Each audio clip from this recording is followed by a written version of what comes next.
ধনে গুঁড়ো, লঙ্কা, নুন, কাসুরি মেথি, আদা রসুন, গরম মশলা, জিরা,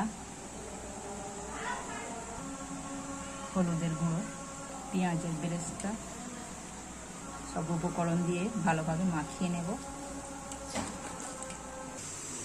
কড়াইতে তেল দিয়ে দিলাম, টক দই মুরগিটাকে তেলেতে দিয়ে দিলাম, ভালোভাবে ভেজে নেব। তেলের মধ্যে ভালোভাবে এগুলোকে নেড়ে ছেড়ে ভেজে নেব।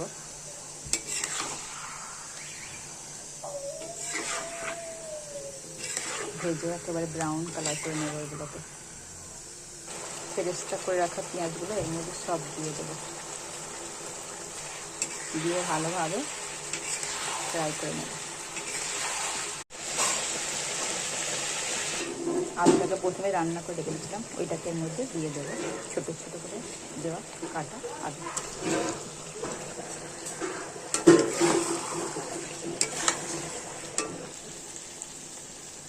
মুরগি রান্না হয়ে গিয়েছে।